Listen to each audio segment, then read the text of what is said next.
Good morning, everybody, and happy Monday. Welcome to Leveling Up Monday.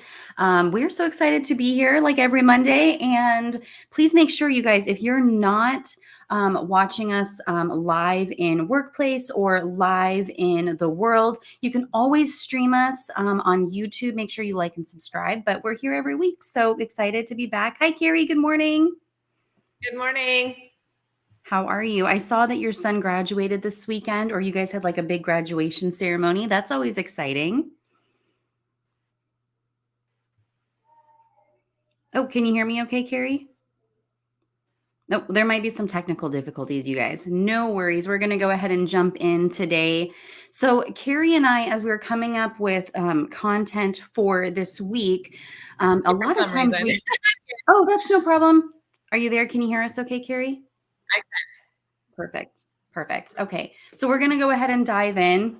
So like I was saying, as Carrie and I were coming up with content for this week, a lot of the content that we bring you is based off of conversations that we're already having with leaders and alphas that we work with and other realtors, new and existing professionals within the industry. And so this week, we really wanted to talk about something that we have found to be a really powerful conversation that we've had with a lot of leaders lately. And that is, how important is it for a leader to engage in personal and professional development? And how does that actually, how is that a conduit for the growth of the team or the people that you're trying to recruit or the people who are attracted to you?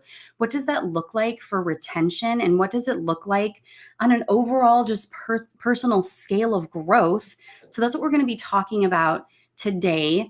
And I do have some statistics even to back up how important it is for leaders or managers of teams to invest in their personal development. So anything else that you want to add, Carrie, before we jump in? No, let's jump right in. Okay, perfect. So a lot of the statistics that I was able to gather for this week actually came from Gallup's Strength, which is an organization that does a lot of research on leading with your strengths and bringing those strengths into the workplace. And so I found this really interesting statistic, Carrie, and I wanted to share it with everyone here. And it says that a manager or a leader of a company or an entrepreneur actually influences 70% of a team's engagement. Can you, I didn't even realize this. 70% of a team's engagement is dependent on the person who's leading them. Can you believe that? Wow. Yeah, it makes a lot of sense. I mean, they say this, the speed of the leader, speed of the pack, right? And I think it truly makes a huge difference. People don't think that they need or want to be led, but in reality, there has to be a leader to lead a charge. Yes. Absolutely. So Carrie and I are going to dive in to really the top 4 skills that you should be focused on, or that we encourage you to focus on when it comes to leadership development, because we know, statistically speaking, that how you lead yourself is a direct influence to how people are going to be attracted to you and how engaged your team is going to be. And I'll bring in some other statistics later on in our conversation, but I just want to emphasize that, it's just so important. And I think those who are leading themselves are going to see really a direct correlation between how they grow and how their team is growing, or the agents that they're influencing, right? Because we're all influencers. So the first skill that we want to dive into is self-awareness. So Carrie, tell us a little bit about your perspective on how self-awareness really impacts a leader and also their team. Yeah. So I read somewhere, and I don't remember where this was. I told you the other day, I'd done a lot of studying around leadership as I was growing our coaching company. We were coaching so many leaders. And there was a statistic that shared that absolutely the number one trait that a successful leader possesses that was the direct correlation to a sustained success for a long period of time, not just a short period of time, not just a quick, maybe, I got lucky success, but a successful leader over time was self-awareness. Mm-hmm.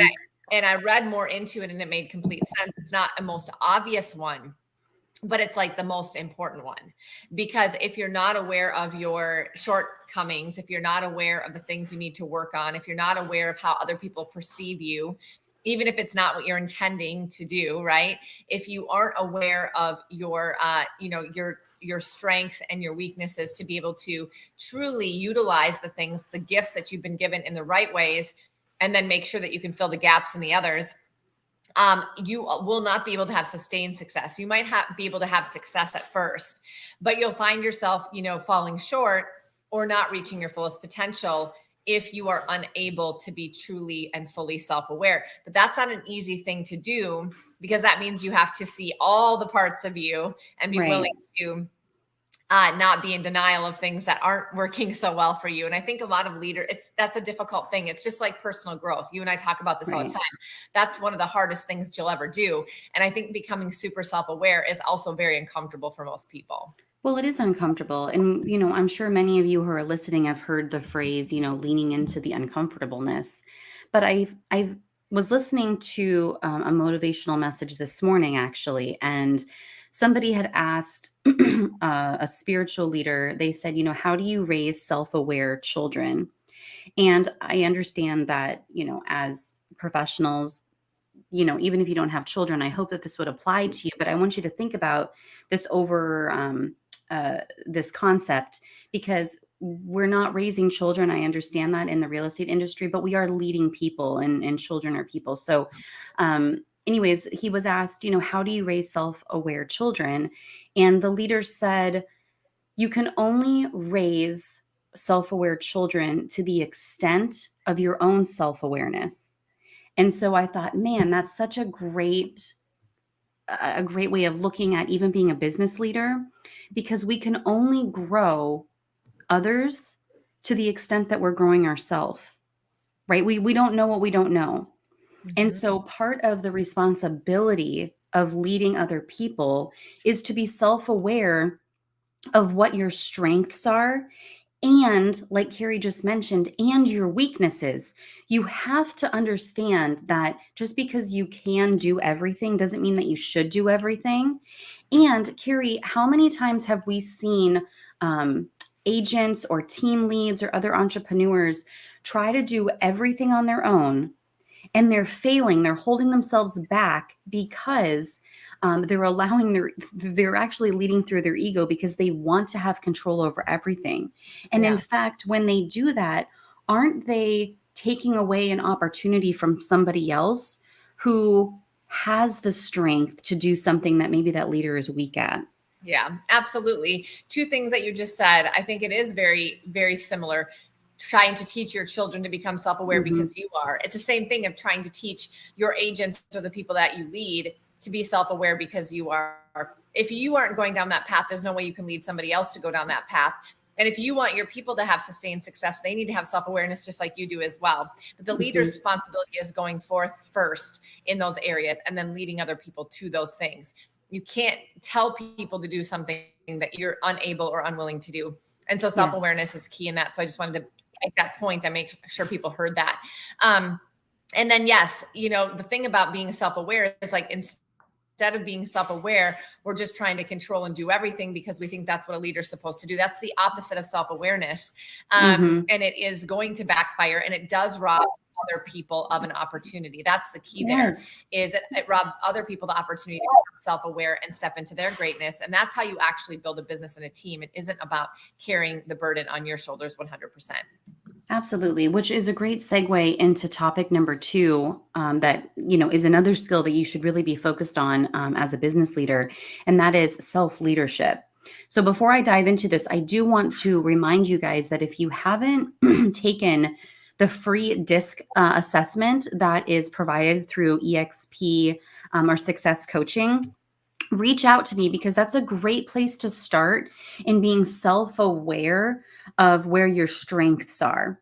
So reach out to me. I'm happy to provide you with the link to that DISC assessment. It is through Success Coaching. It's totally free. I've taken it myself. I've shared it with lots of agents. So reach out to me if you're interested. Start there. Start with the personality assessment. Identify what your strengths are and maybe what you're not so great at, because it's the areas that we are not shining in that we can actually leverage out and allow someone else to shine with us. But self-leadership. So when we talk about self-leadership, Carrie and I are specifically talking about getting into action and setting the example. Carrie just mentioned that if you're not willing to do it, how can you possibly, cast the vision for others to do it if you're not willing to do it yourself? So setting the example, actually, doing lead generation yourself, providing the scripts, going out on, buyer and seller consultation. We talk a lot about time blocking. What does your own schedule look like for time blocking? What are your habits? What are your patterns of behavior? What does your daily routine look like? All of these are great examples of how high discipline or having high self-discipline, it really benefits you as a leader because you're showing up for yourself. You're leading yourself first, right, Carrie?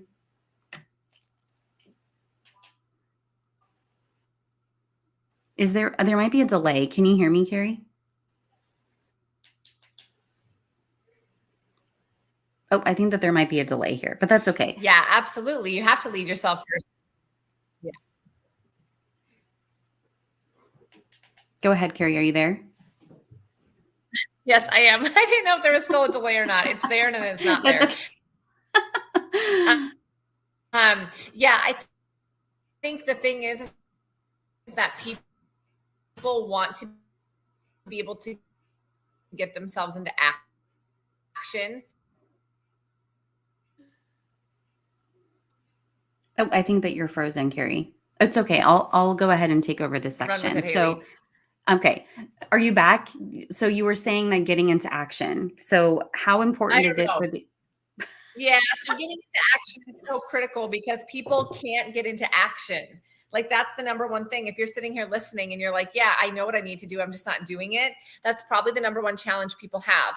And so the first skill as a leader that you should develop is getting yourself into daily action, because people will be attracted to that and you will lead them into that habit as well. They will want to get into action and be more likely to do it if they're around you. And we talked about a manager influences 70% of a team's engagement. Same idea. And action is the only thing that actually gets some sort of results. So high self-discipline, doing what you say you're going to do, showing up and getting to action on a daily basis is really the highest form of leadership, first and foremost, and it will absolutely leak into the leadership of others. 100%, Carrie. And it reminds me a lot of if we talk about the back end systems and operations, since that's really what I specialize in. I think about all of the times that I was most successful in leading other agents, and that's because I had set myself up for success. I set myself up so that operationally speaking, every single day when I came in as director of lead generation, I knew exactly what I was going to be doing that day. I knew exactly who the 50 to 100 people that I was going to be calling every single day doing lead generation. I had systems and processes in my CRM. So Carrie, all I really had to do was come in and pull up all of the tasks that I had for the day in the CRM.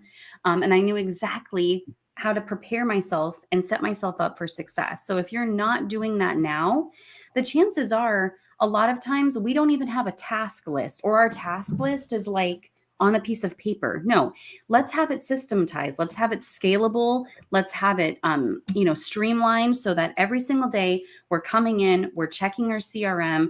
We know who's in the pipeline. We know who to reach out to. Our schedule is completely time blocked so that we know that we're doing our lead generation at certain times during the day. We know, Carrie, what classes that we're going to be attending that week, because we've already been signed up for it. We know what events we're going to be participating in for the month or the quarter. We have to be able to set ourselves up so that every single day we can come in and show up as the best version of ourselves. It starts with a routine. It starts with our morning routine. But if you guys are not currently doing that, then let's talk about it. Like, let's have a conversation, because you're not alone in doing that. You're not the only one who comes in and they're like, what do I do for today? I might need to do an open house, or maybe I should be calling, like, who should I be calling? Right? You're Yeah. not alone in thinking that, but let's start with having a conversation. So, Carrie, let's dive into number 3, which is having an abundance mindset. I think this is actually one of my favorite skills to develop. But tell us in your perspective, Carrie, what does having an abundance mindset look like as a leader? Yeah. To me, it's not. To me, it is looking for people that are better than you and promoting them and helping them shine in their own light. And I think for leaders, that's a scary thing, because our ego tells us that we need to be the leader, the best at everything. Mhm. Because why would people want to be in business with us if we're not the best or better than them?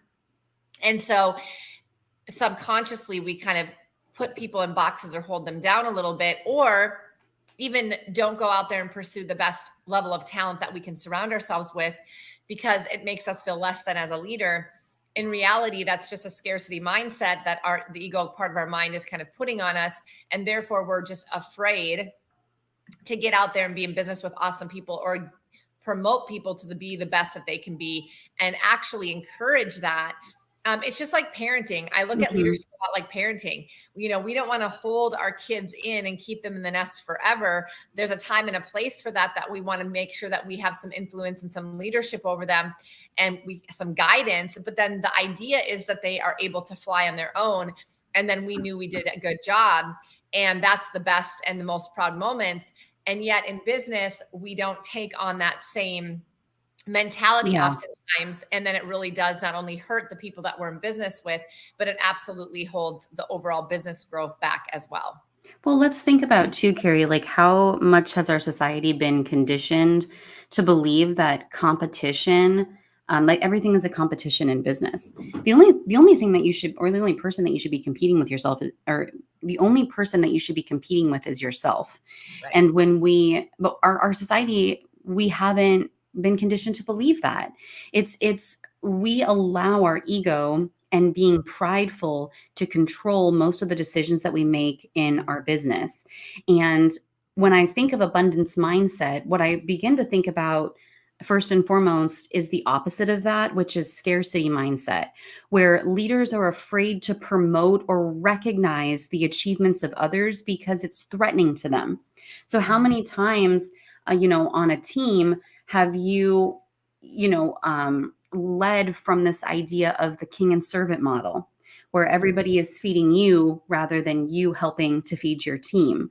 Um, when we come from a place of not wanting to recognize others, or we want to keep things to ourselves, what we're really doing is keeping everybody really small, including yourself, because as Tony Robbins said, what we really want to focus on spiritually is growth and contribution. And if we're not growing ourselves, we're not growing others. And if we're not contributing into the lives of others, what is the point, right? So when you come from a place of having an abundant mindset as a leader, it actually allows you to lift everybody up. And when you're lifting everybody up, Carrie, what happens? Inevitably, you're also lifting yourself up, because you're contributing into the lives of others, and not just the realtors on your team or the people who you're attracting.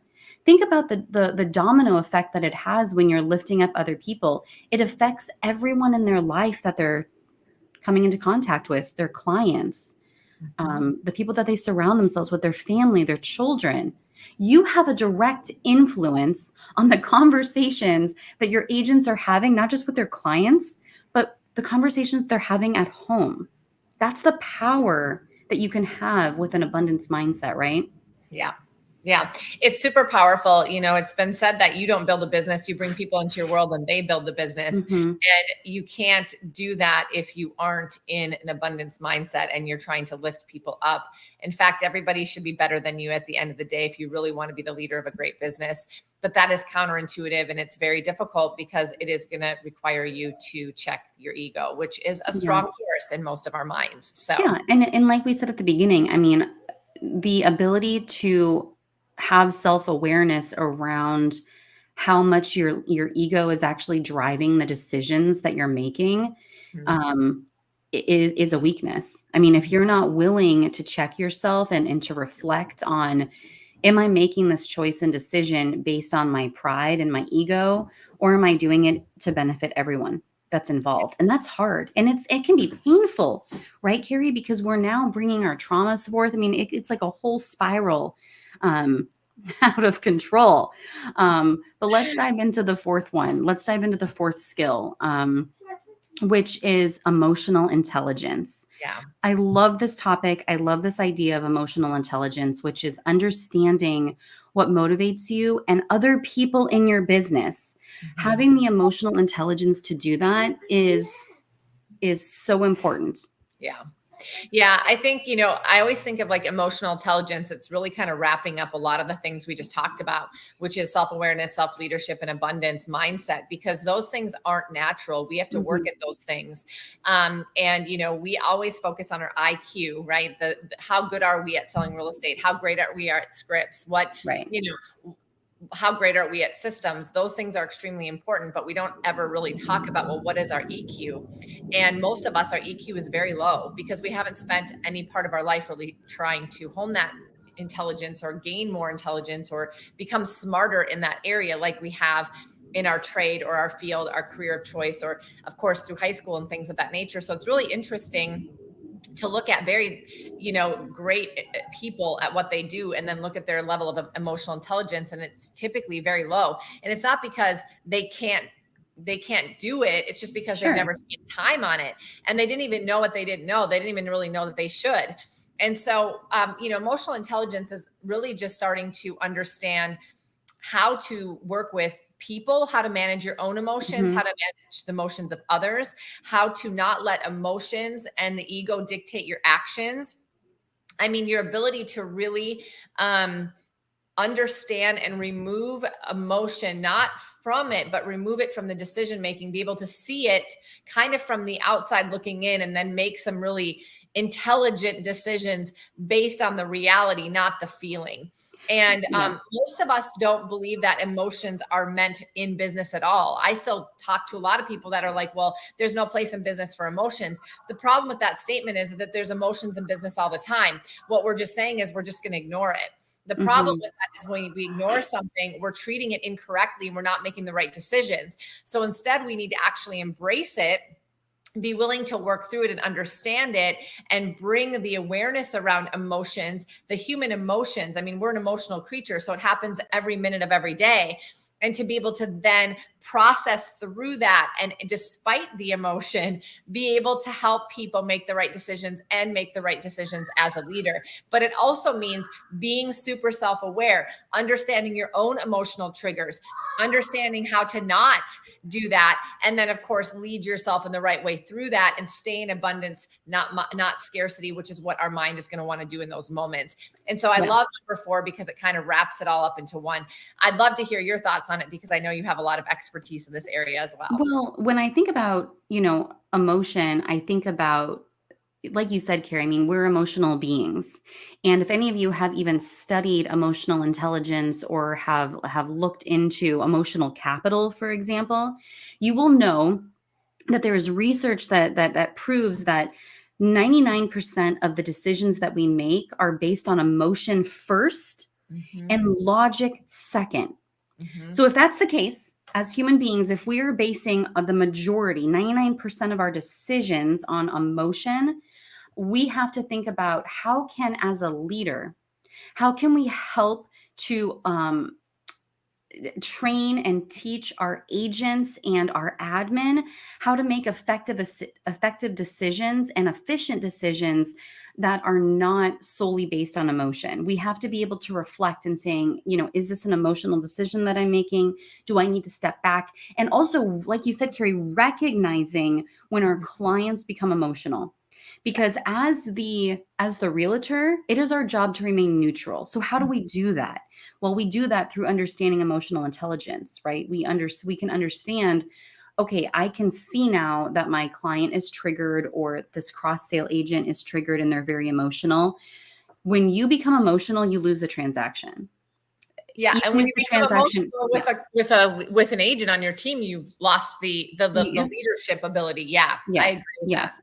So we have to be able to recognize this when this is happening. This is what this is the leadership quality, is being able to recognize that someone else has become heightened in their emotional state. Because Mhm. Carrie and I have talked about this. What happens when we become emotional?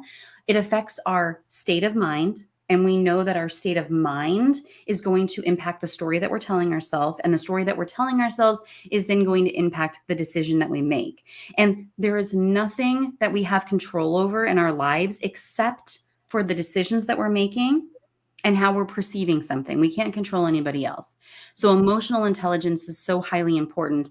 I want to leave our conversation today with some additional statistics around um, being a leader and thriving in your organization. Mhm. Okay. So, Carrie, I haven't shared this with you, but I found these statistics. They also come from Gallup, but I think it's so important for you who are listening, who are leading other people, thinking about recruiting, where we're thinking about retention. Here are these statistics. It says when leaders thrive, so do organizations. People in your organization are 4 times more likely to be engaged when they trust in their leadership and the organization. They're 7.5 times more likely to feel connected to the culture of the company when the leader is thriving. Mm. Okay. And then listen to this last one. This is so powerful. People, employees, or people on our team, agents, are 73% more likely, or I'm sorry, they're 73% less likely to feel burned out when their leader is involved in education and when their leader is involved in leading themselves. And when agents see that their leader is actually thriving, they're 73% less likely to feel burnout. Isn't that incredible? Yeah, it all comes down to they are looking at the leader, and if the leader is not promoting what it is they want, they probably lose hope in the ability for themselves to do it. I mean, think Mhm. about that. When you can see other people doing things that you want to do, you show up with inspirational, feelings and hope that you can do it too. And innately, as human beings, we understand that who we spend our Yeah. time with matters. And so if we go spending our time with somebody who looks burned out, who isn't managing their time wisely, who isn't leading themselves, how are Mhm. we going to Or feel who's like show up? overly emotional, yeah, or leading through the ego, not self-aware. I mean, I do this exercise a lot with when doing training for leaders. We talk about um oh my gosh, the thought just completely like left my mind. Has that ever happened to you? Yeah. I know what I was going to say. It's the best boss exercise. Oh, I yeah. want you guys to think about I'll just leave you with this. Think about the person in your life, a leader that you've had, a past boss that you've had, and somebody who has just really really impacted your life as a leader, whether that's somebody, maybe it's a pastor in your church, maybe it's a previous boss that you've had who has been a leader in your life, and what makes them impactful to you. Why were they the best boss? Why were they the best pastor? Why were they uh, you know why did you view them as a leader in your life? And when we think about that, when we really sit down and we list out the characteristics of the best boss, it's usually not characteristics like they were great at pivot tables, or they were a perfect public speaker, or they were really great at P&L spreadsheets, or they had all their finances in order. What we end up coming back with is the soft skills. Mhm. They were authentic. They made you feel something. They were charismatic. They were disciplined. Mhm. Um, all of these attributes that just overall emotionally impacted you, and that's Mhm. emotional capital. When we Yeah. think about that as a leader, that's how we should be leading. So Mhm. start with that. Think about the people who have made the biggest influence on your life. Why did they make the biggest influence? It's usually because they emotionally impacted you. And that in and of itself is also having emotional intelligence, being able to recognize that and understand that in your leader. Yeah, absolutely. And write those things down, and then just get really real with yourself and figure out, do I have those skills or not? That's the self-awareness piece. That is the second step to that equation. Because if you can kind of understand how you've been impacted and then really be real with yourself, am I impacting people that way or not? No right or wrong. You just have to know where you're at so that you can be self-aware, and then you can start filling the gaps, or you can start working on something that you know is important to work on. That is key. So getting into yourself into action after you figure these things out is going to be important. And don't be afraid to try. You're gonna have little failures as a leader, but as long as you are authentic and transparent and vulnerable with those you lead, people that you lead are very forgiving if they can understand that you're trying to be better. They aren't looking for perfection. They're looking for people to be real, that are going to show up for them day in and day out. And too often we think we have to be perfect. And that is not what is expected of us as a leader. So this was a great conversation, Haley. I loved having it. Thanks for hanging in there with me. Finally, my StreamYard woke up. It's just a little slower than most people's for some reason, but we're going to go ahead and hand it off to Brian Salem. He's going to be talking about holistic mindset. So this is going to be a great, perfect segment coming right after ours. Thanks, you guys. We'll see you here next Monday. Bye, everyone. Thank you.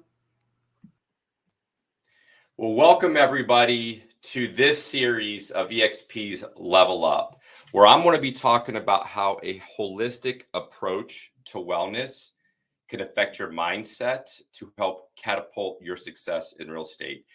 Now, what I've decided to do is I'm going to break this down into two parts. Okay, so part one that we're going to be focusing on today is mindset. And we're going to be going down the different areas of wellness and how to prepare your mind for not only being your best version, but how that's going to affect you in all areas of life. Okay, so this is going to be part one. And then part two, we're going to be talking about 3 P's, which is purpose, passion, and plan. So stay tuned for part two, but let's dive into part one here, which is the mindset. Now, I'm coming to you from Cleveland, Ohio. I've now lived here more than the hometown I grew up. So I love this city. I call it home now. I got my real estate license in 2002. Okay. And it was actually in 2009 when I first started the Salem team. So it was about 7 years doing that math, right? That I was a solo agent. I didn't really know what I was doing. I was trying to navigate just a new city. Had no network. But I had found some success. And in 2009, when I started the team, I had a lot of new agents. And I mean, I was still only in my 20s come to me and say, hey, kind of what is your secret? Like, how are you selling so many homes? So when I kind of sat down and really thought about it, and it took 7 years for me to even kind of think about it. I was just sort of like showing up and doing the work. I kind of boiled it down into 3 things, which is what I've titled this 2-part series. And that is this. And we're going to get into each one of these as we talk about mindset. But I really just kind of simplified it into 3 things. And it was, newer agents coming up to me. I was that new agent. But this is something that I found that I was doing very consistent every day. And that is, I was getting up, I was dressing up, and I was showing up. Now, getting up is what we are going to dive in more in part 2. And this is really where, when you're talking about what makes you tick, what gets you up every day, what motivates you, what is sort of your drive, what is your purpose? And to me, there is thought behind that. And we're going to talk about that in part 2. But getting up every day and what's going to make you do that. The second is dress up. And this is just kind of what it is. Now, I was, fortunate to, grow up more of in a private school, all through grade school, high school. I did work for a corporate law firm for 1 year in 2001. But every day I had to, suits, I had to wear ties, to school. So it was just sort of my habit. But what I found was, we are tasked with tens, if not hundreds, and in some markets, millions of dollars of people's money.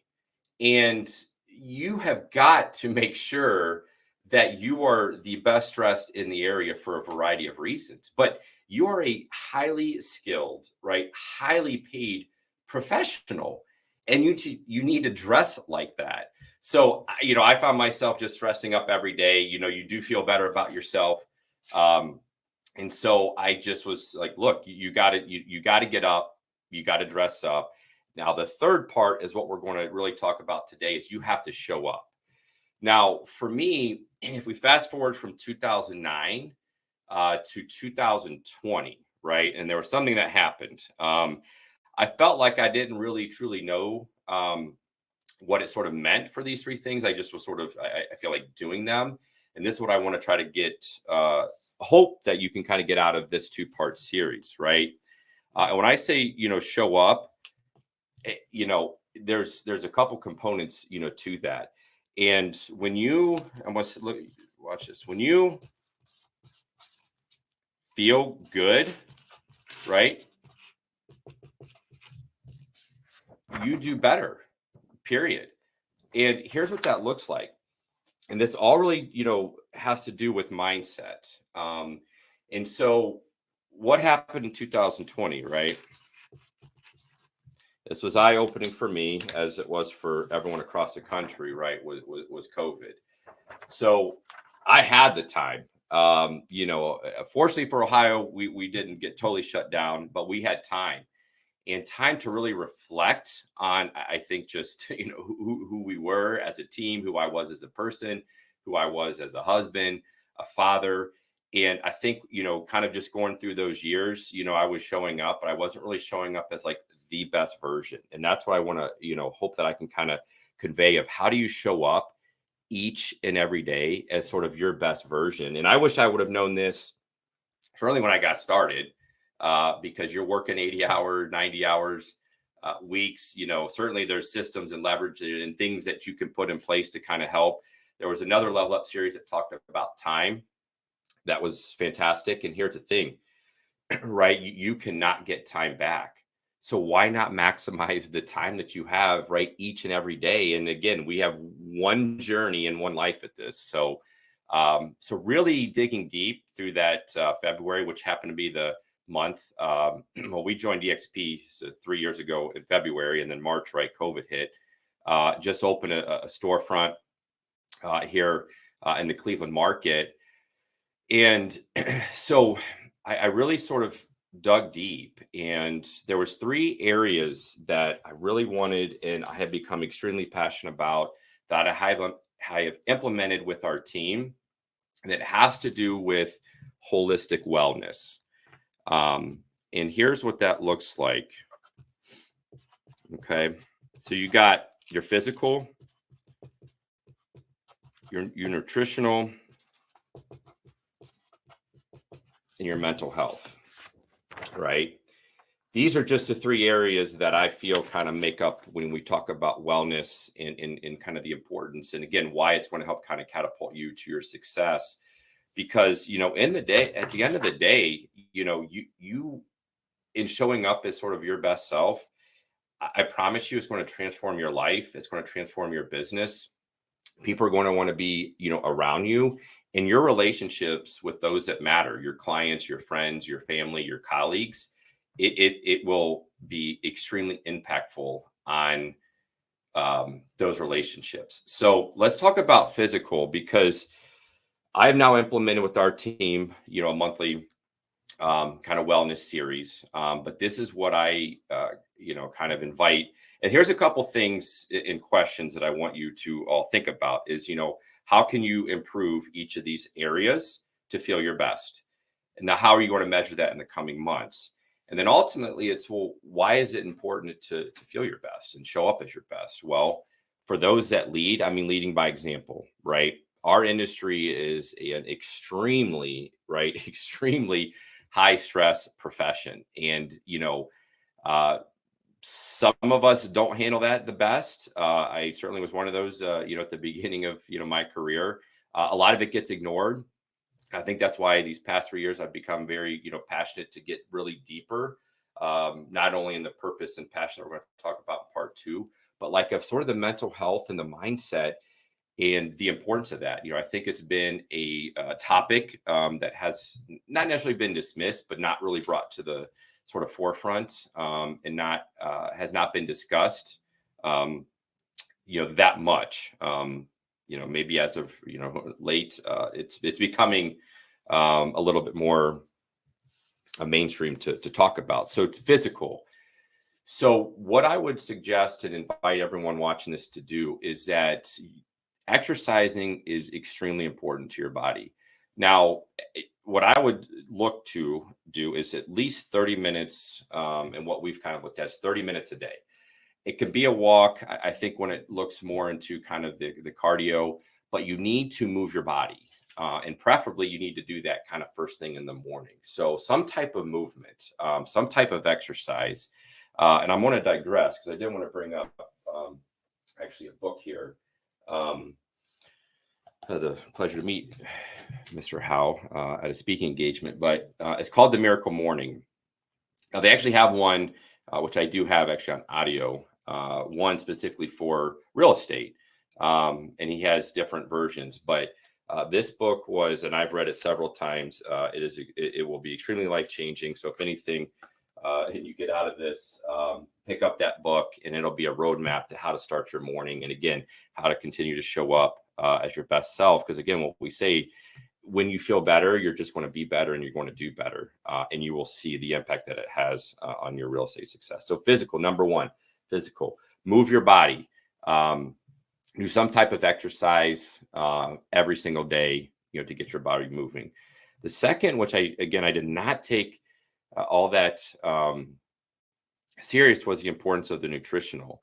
And this certainly just has to do with what you put in your body, whether it be food, drinks, alcohol. But in limiting and watching what you're putting in your body, the importance that I just way took for granted through the years is water. The importance of just drinking, you're supposed to drink your body weight. And I know that's kind of a little bit, I am not there yet, but drinking a lot of water and what that does, for your body. Because at the end of the day, when you do movement and you're taking care of your body and what you're putting into it, here's what it has the biggest effect on is number 3, your mental state, right? Your mental health. Excuse me. So when you can start the night before planning your day out and you can get up and you can, again, exercise, drink lots of water throughout the day.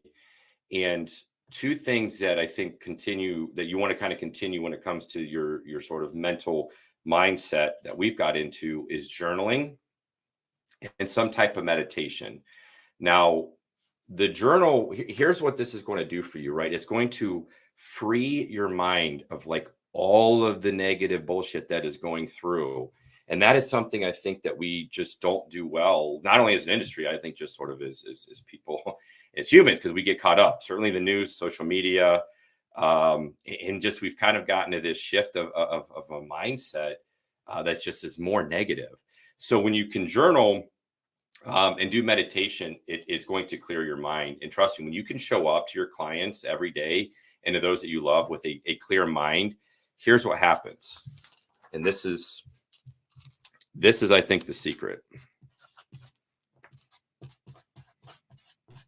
You will be fully present. And there's a difference just between being there, right, and being present. And when you can kind of combine, the physical, the nutritional, and the mental. So again, we're talking about exercise, watch what you put in your body, drink lots of water, and then find some type of alone time. Again, whether it's journaling, meditating, reading, to help, kind of get those negative or just any thoughts, right, that you have going on, out of your mind. This is what's going to happen. You're going to be fully present. And I think those around you, when you can start working on these areas of your mindset and showing up again every day and striving, it is a journey. It's certainly not going to be something that just happens overnight and probably never be really an end to it. But what you can kind of commit to a holistic wellness, again, and you have that kind of mantra, which, we adapted in 2009, but I think got way more, purpose and passionate about the deeper root of that, which is the wellness piece. And you will see how, and those around you will certainly see a transformation of just sort of how you act, what you say, right? And how you say it. And ultimately, we just want to help, the clients, you want to find clients that want to work and enjoy working with you, right? We don't want to just keep running ragged and feel stressed every day and not really enjoying those around us and enjoying life. So, so I hope this helps kind of understand that, when you can take a holistic approach to your wellness, you can, move your body, some type of physical, form, exercise, take care of the nutritional piece, to that, and understand how important your mental health is to your, again, mindset. It's going to be life changing. And I'm excited to get into part 2 next time, where we're now going to then break down the second piece, which would be the purpose, passion, and plan, which is going to be the get up of the get up, dress up, show up. So I look forward to seeing you in part 2. Thanks, everyone. Thank you, Brian. That was amazing. I love this morning. We're talking a lot about mindset. So important. So I hope that puts you in the right mindset, because what we're going to transition over to is talking about the 5 steps that you want to make sure that you're hitting when you are walking a buyer through a home. And let me ask you is, do you have a plan? You get that key that lockbox open. Now what? What is your process? What steps are you following? And if you don't have a plan, if you don't have the steps, that's okay, because that's what we're going to give to you right now. So it is my pleasure to introduce you to Dustin Purtan, who's going to give you those 5 steps. So let's toss it over to Dustin. Hey, nice to join everybody today on Level Up here. So my name's Dustin Purtan, and today we're going to be talking about 5 key steps that you want to do every time you interact with a buyer, no matter what kind of buyer it is: investor, first-time buyer, somebody that's getting a bigger home, or they're downsizing. It doesn't matter. You want to focus on these 5 key steps.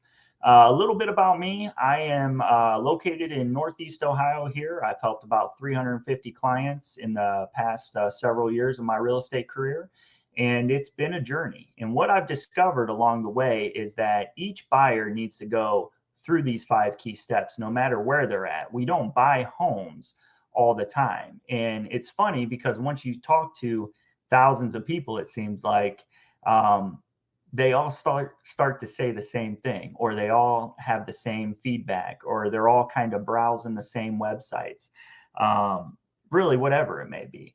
So I'm going to take a part of my icon class. If you've ever been in my icon class, how to generate 12 sales with free real estate tools, free EXP tools, doesn't matter. We all probably use similar tools.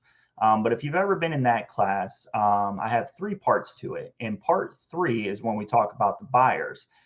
People have asked me to dive deeper into that before, and I thought today would be a great time to do that. So if you implement these 5 key steps with any buyer, you're going to get much closer to sold than you currently are. So let's dive into this. I'm going to be writing stuff down along the way. I want you to write some stuff down as well. But we're going to write down 5 key steps, and you just kind of want to remember these always, kind of like a script almost, but it's more of a process that we're going to take with every buyer, maybe like a checklist. And when you're checking off these boxes, you know that you're getting that buyer through your sales funnel. You always have to have a funnel. That's what I talk about in my class. Always want to have a funnel that you're guiding any lead through, and this is part of that funnel here. So step 1, well, before we dive into step 1, you contact the lead, they contact you, and most of the time, 9 out of 10 times, you want to set up a showing with them. They don't really care about us at first. They just want to go see the house. That's all they care about. Maybe they clicked online, Zillow, Trulia, Realtor, Redfin. Maybe they clicked on your website. But most of the time, they just want to go see a house. That's what they care about. We're kind of like the person that we're kind of like their keys. If I can get connected with the realtor, I can see that house. So when you connect with them and you say, would you like to set up a showing, and you get that showing scheduled, this is where this all begins. Some people want to pre-approve everybody before they go see the house. We talk about this in my class, and the thing is, sometimes we over-screen these people. You want to check, see if they're working with a realtor. You want to check to see, where they're at in the buying journey. Are they just a nosy neighbor wanting to see a house? Those kind of things. But you never want to try to get too much out of them, like pre-approval, credit score, what's your financing going to be, all that, because they just want to see that house. But if you can get a face-to-face connection, that's when these 5 steps start happening. And that's when you can really build this relationship to sold. So we set up the showing, we meet them at the house, and all I ever say is, would you like to set up a showing? They say yes, boom, we schedule it for 2 o'clock, 3 o'clock, and we get to the showing. So now that we're at the showing, we're kind of walking around the house. This is where step 1 kind of occurs. We're walking around the house, and you start showing them. I always joke around with my clients and say, or customers, and say, hey, I don't do the HGTV thing where, I walk you through each room and I point out this, point out that. I always tell them, hey, start checking out the house. I'm going to pull up some notes on my phone, see if there's anything additional about this house that maybe you didn't see on the public remarks. And that's kind of where we all begin. So as we're walking through the house, the next thing I say to them as we're kind of looking through each room is say, I can't remember if we talked about this or not. Are you just looking on Zillow, Trulia, Realtor.com, the big public websites, or are you connected to the MLS? And they always respond back with, what's the MLS? And I say, the MLS is the database of homes for sale in Northeast Ohio, in Wadsworth, Ohio, in Barberton, Ohio, whatever location you might be. The MLS is just the database of homes for sale. I'll make a joke with them and say MLS is not Major League Soccer. It's the database of homes for sale. So that's step 1. You want to drop that verbiage to them as you're looking through the house.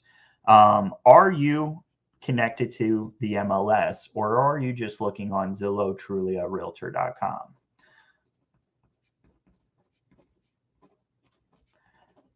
And then what you want to say is you want to assume the close. So in sales, there's hundreds of closes that you can use. In real estate, there's a few that I really like, and that's assuming the close. Assuming the close is you just assuming they're okay with you doing what you're going to do next. So what that means is after you say, are you connected to the MLS, or are you just looking on Zillow, Trulia, Realtor.com? You're going to follow up with letting them know, after this showing, what I can do is I can send you a link and you'll be connected to the MLS. You'll see every home listed. Just assume that they're good with that. You probably already have their email. If you don't, just after the showing, get that information, which we'll talk about that as well. So now that you've kind of figured that out with them, the next question you want to ask them as you're kind of walking through the house, and you can do these back to back too, is, hey, I can't remember if we talked about it or not, but have you talked to somebody about financing, or do you need help with that? Really zone in on that last couple words there, or do you need help with that? That phrase, ever since I started implementing that, instead of saying, are you connected with somebody about finance, or have you talked to somebody about financing yet, or not, it just doesn't sound as good, right? Have you talked to somebody about financing yet, or do you need help with that? As soon as they respond with, we need help with that, that lets their guard down. That's giving you the cue that, hey, these people are starting to open up to me. They're starting to open up to working with me, engaging with me. Do you need help with that? Yes, we do. This also opens the door for you to connect them with your preferred lenders. So that is step number 2.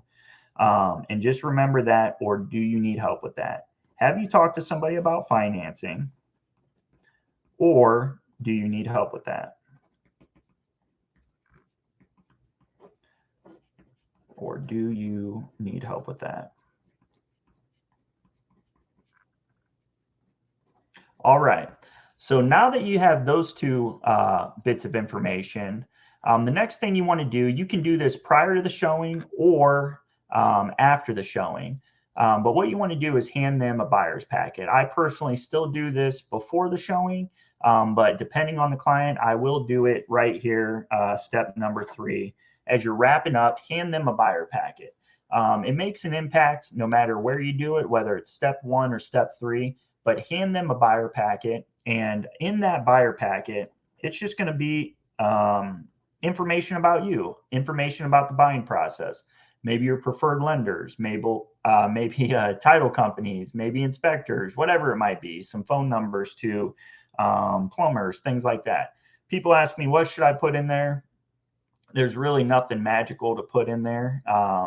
It's just building that reciprocity. You showed them the home, and then you handed them a folder of information, just like when you go to a doctor's office, a dentist office, accountant, an attorney. They always hand you a folder of information the first time you meet them, and that starts building the reciprocity. Even if they take it home and set it on the counter, it doesn't matter. You want to look as much of a professional as you can in their eyes. This starts to build more and more of a bond. You can get folders online. You can brand them to yourself. You can just get some generic ones with your company name and stuff like that on them. But just put a little bit of information in there, any legal documents too that your state might require, consumer guide, things like that. Ask your broker about that. What's the main documents I need first time? Double check on that.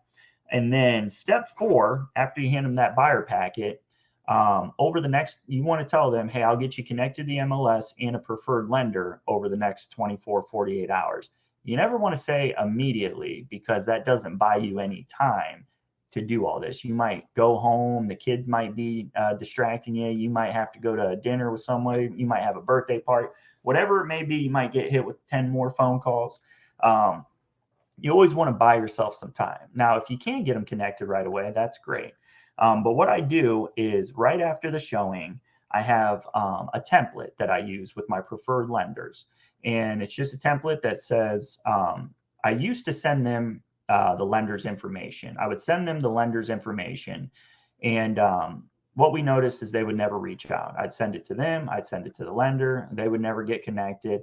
So what we started doing is connecting them in a text together, real passive. Hey, as I'm leaving the house, hey, I'll get you connected to the MLS and I'll get you connected with the lender over the next 24, 48 hours. If you see any other homes you like, just let me know. And then as I leave, maybe about an hour or so, 15, 20 minutes later, I connect them in a text with the preferred lenders.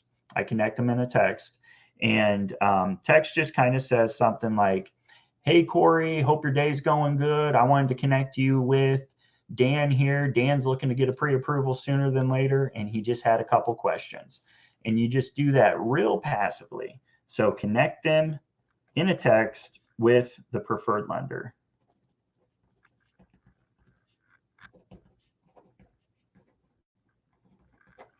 And then when you do that, this is going to really give you some insight into the buyer when you do that.